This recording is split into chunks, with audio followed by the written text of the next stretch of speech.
Questo è un video sull'italiano colloquiale.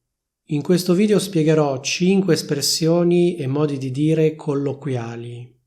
Per colloquiali intendo informali e usati prevalentemente nel parlato. Se hai imparato l'italiano come lingua straniera e ti interessa parlarlo in modo naturale, sei nel posto giusto. Per parlare bene una lingua straniera, infatti, è fondamentale conoscere anche le espressioni e le frasi tipiche del parlato. Come dicevo, in questo video vedremo 5 espressioni informali che vengono usate molto spesso dagli italiani. Ma evitiamo di perdere tempo e partiamo subito con la prima espressione. Quindi allacciati la cintura di sicurezza e preparati ad entrare nel mondo dell'italiano colloquiale. Round 1. La prima espressione colloquiale di cui volevo parlare è come gli gira. Ti faccio subito una frase di esempio. Il mio collega non segue le procedure, fa come gli gira. A volte fa in un modo, altre volte fa in un altro modo, a seconda di come gli gira. La seconda frase di esempio potrebbe essere questa.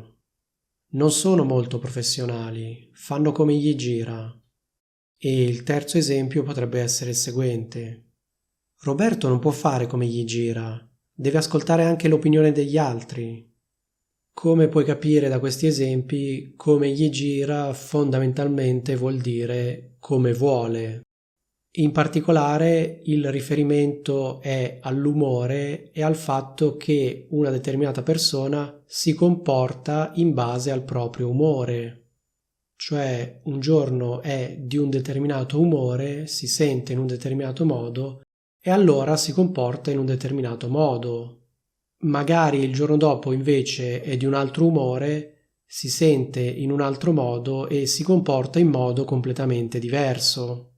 Cioè questa persona non si comporta in modo costante e prevedibile. In un caso si comporta in un determinato modo perché è di un determinato umore, in un altro caso si comporta in un altro modo perché è di un altro umore. Questa sfumatura, cioè il riferimento all'umore e al fatto che la persona si comporta in modo incostante, può essere presente o non essere presente. In alcuni casi, infatti, l'espressione come gli gira vuol dire in generale come vuole oppure come gli pare. Io ho fatto l'esempio con il pronome gli, che va bene per i soggetti maschili, singolari e plurali. Nel caso di un soggetto femminile singolare, invece, dovrai dire come le gira. Quindi devi usare il pronome le. Una frase di esempio potrebbe essere: Cristina fa come le gira. Nel caso in cui il soggetto sia tu, dovrai dire come ti gira. Quindi una frase di esempio potrebbe essere: non puoi fare come ti gira, devi seguire le procedure. Nel caso in cui il soggetto sia io, dovrò dire come mi gira. Per esempio, faccio come mi gira. Cosa significa? Faccio come voglio. Se mi va di fare così, faccio così, se mi va di fare in un altro modo, faccio in un altro modo. Se il soggetto siamo noi, devo dire come ci gira, mentre se il soggetto siete voi, devo dire come vi gira. Ma passiamo al secondo modo di dire colloquiale. Round 2. Il secondo modo di dire colloquiale di cui volevo parlare è c'azzecca. Una frase di esempio potrebbe essere questa. Ha detto che non vuole studiare la grammatica perché da bambino gli piaceva giocare a calcio. Ma che c'azzecca? Un'altra frase di esempio con questa espressione potrebbe essere: il ketchup con la pizza non c'azzecca per niente. Un altro esempio potrebbe essere: ma che c'azzecca una discoteca dentro un centro commerciale? E un'altra frase di esempio potrebbe essere la seguente. Ho capito quello che intendi, ma che ci azzecca con quello di cui stavamo parlando? Ecco, io posso dire ma che ci azzecca con quello di cui stavamo parlando oppure semplicemente ma che ci azzecca? Come puoi capire da queste frasi di esempio, c'azzecca significa fondamentalmente è pertinente oppure ha un legame con una determinata cosa. Non so se conosci l'espressione italiana c'entra, di solito preceduta dall'avverbio non, quindi non c'entra.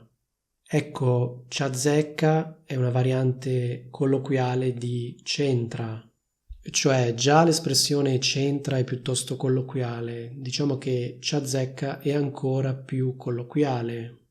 Viene usata prevalentemente nell'Italia meridionale, ma visto che è molto comune, viene capita da tutti gli italiani.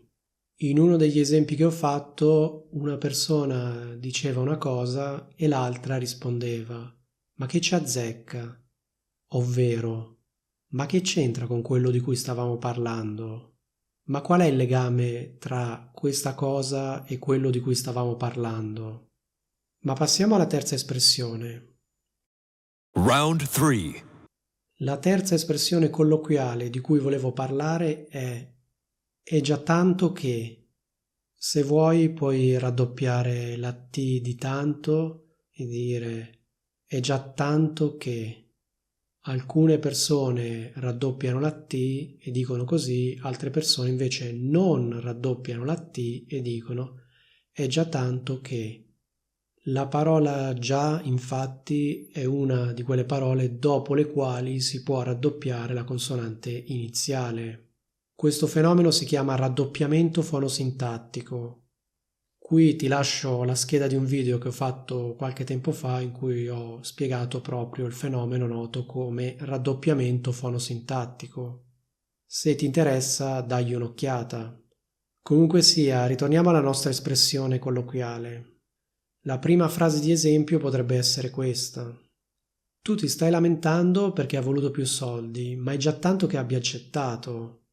La seconda frase di esempio potrebbe essere: ascolta, più di così non posso fare, è già tanto che ti abbia aiutato. E il terzo esempio con questa espressione potrebbe essere: beh, visto quello che hai fatto, è già tanto che non ti abbiano licenziato. Come puoi capire da queste frasi di esempio, è già tanto che introduce una risposta a determinate obiezioni o rivendicazioni dell'interlocutore. Per esempio, se una persona si sta lamentando perché Tizio ha accettato la proposta ma ha voluto più soldi, l'altra persona può rispondere è già tanto che abbia accettato. Vale a dire, poteva andare anche molto peggio, cioè poteva anche non accettare la nostra proposta. Quindi è già tanto che potrebbe essere parafrasato come devi ringraziare che e poi segue la cosa per cui bisognerebbe essere grati, che, come sottolinea questa espressione, è già molto. Fai attenzione che questa espressione richiede il congiuntivo, o meglio, sarebbe preferibile usare il congiuntivo.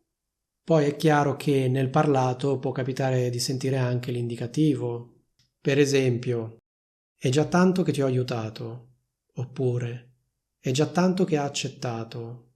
Insomma, hai capito il concetto. Ma vediamo il quarto modo di dire. Round 4. La quarta espressione colloquiale di cui volevo parlare è ora come ora. Ti faccio subito un esempio.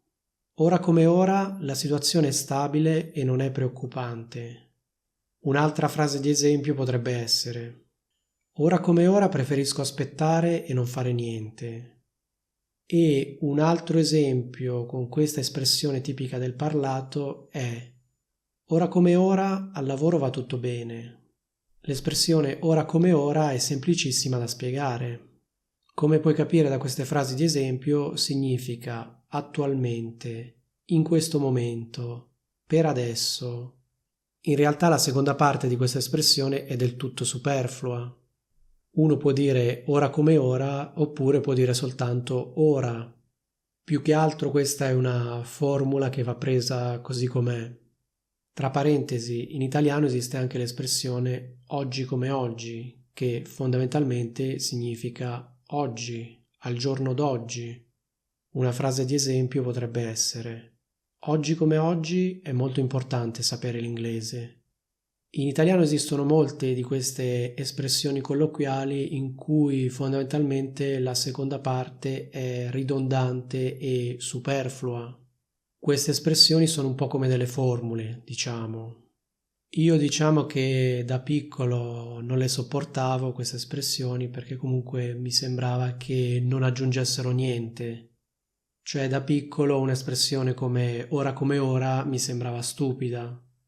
Poi sono cresciuto e ho cambiato opinione e ora penso che se le userai quando parlerai in italiano farai sicuramente bella figura e dimostrerai di conoscere molto bene la lingua italiana.